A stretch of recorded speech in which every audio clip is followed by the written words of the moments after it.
Bismillahirrahmanirrahim. Assalamualaikum warahmatullahi wabarakatuh. Waalaikumsalam. Hari ini kita akan mempraktekkan dari zaman praaksara Neolitikum, bercocok tanam zaman batu muda.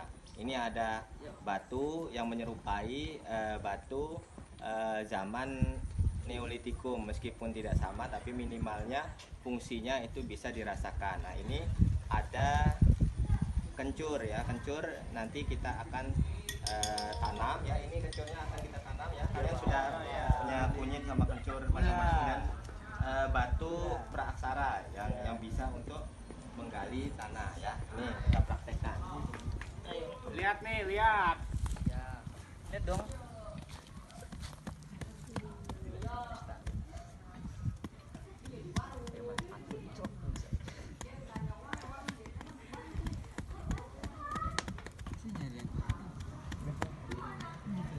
Cukup, kita taruh di sini. Nah, kita timbun Akhirnya mana sih? Mana? Boleh kalau mau nanti dikasih tanda, boleh ya. Kalau misalnya kamu dikasih tanda nanti biar dirawat. Jadi yang tumbuh sempurna nanti laporan aja ke Bapak dan nanti Bapak kasih nilai lebih, nilai bonus. Ya, silakan. Ada air? Ada Pak ini? Ya. Oke, sedikit. Oke. Nah ya, silakan praktek ya. Ikuti gerakan Bapak ya. Mulai ya saya. Oke.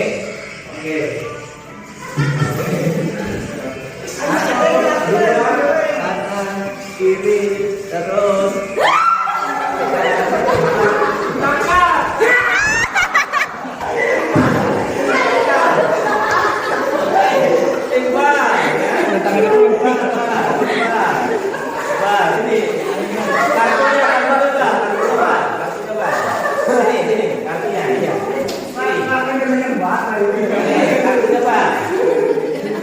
Siapa ini Pak? Kiai Ngajak Madaklan.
Sekarang apa yang dirasakan?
2 ya.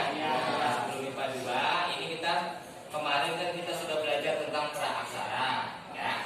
Belajar tentang praaksara itu sudah berbagai zaman kita lalui. Ya, zaman batu itu ada beberapa zaman. Zaman batu ada yang bisa menjelaskan, zaman kayu itu ada beberapa.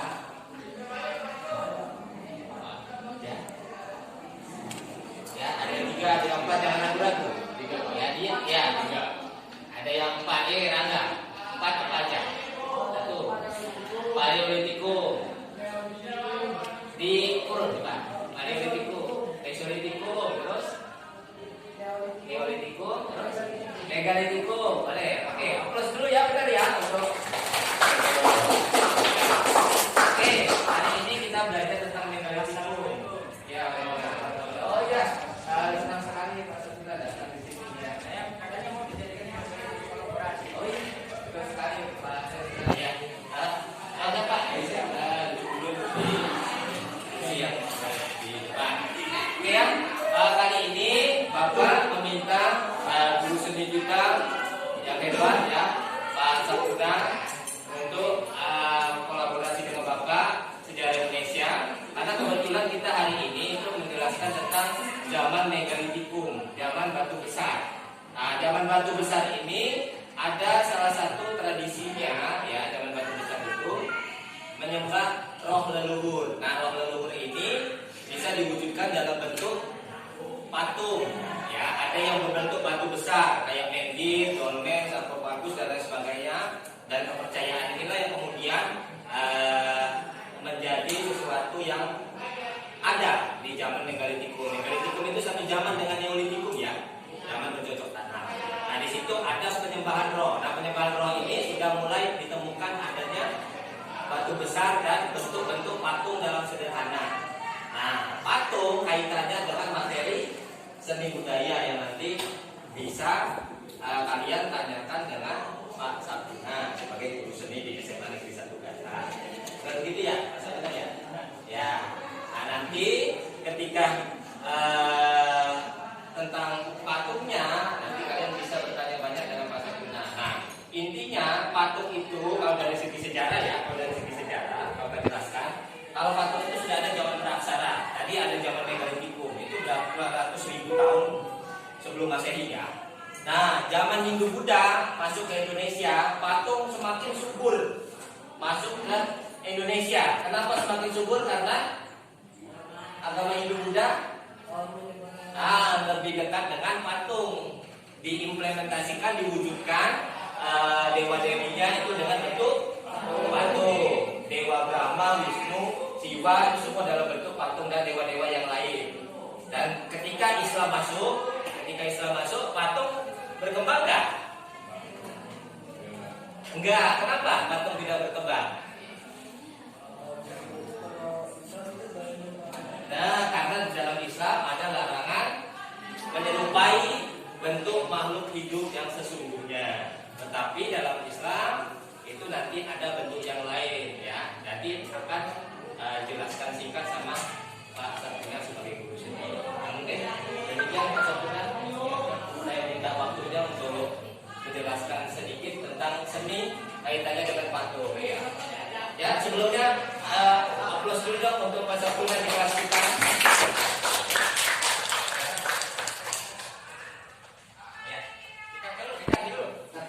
Assalamualaikum warahmatullahi wabarakatuh.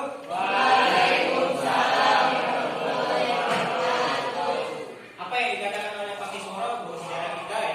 Jadi ada kaitannya dengan pelajaran seni rupa atau seni budaya. Itu yang di seni rupa kita kaitkan dengan seni rupa 3 dimensi. Jadi di situ ada kerajinan-kerajinan yang berbentuk 3 dimensi termasuk patung. Nah, jadi tadi kan yang dibahas oleh Pak Kismoro, oleh guru kita Pak Kismoro itu ya menjelaskan bahwa patung kaitannya dengan patung prasejarah, sejarah, gitu ya. Terus perkembangan sampai sekarang sampai sekarang boleh dipakai patung itu sampai sekarang terkait dengan agama kita sebagai umat Islam masih berkembang adanya ya. Dan dijadikan sebagai hiasan-hiasan yang ada di rumah. Itu kenapa kok boleh? Bapak kan jelaskan seperti itu ya. Nah, untuk patung itu sendiri jadi boleh ketika difungsikan untuk seni ya, dalam pemahaman di Islam itu. Kenapa? Syaratnya itu harus dideformasi istilahnya. Ya. Deformasi itu apa? Yaitu perubahan bentuk. Jadi tidak menyerupai, misalkan kita mau membuat patung harimau. Kalau kita membuat secara realis ya, atau bentuk asli daripada harimau, itu dalam agama Islam tidak boleh. Ya. Makanya disiasati ketika patung singa harimau itu ada, boleh dideformasi atau berubah bentuknya. Berubah bentuknya apa?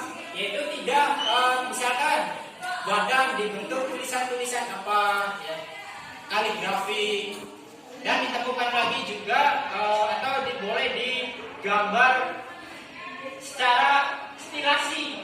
Stilasi itu apa? Penggayaan ya.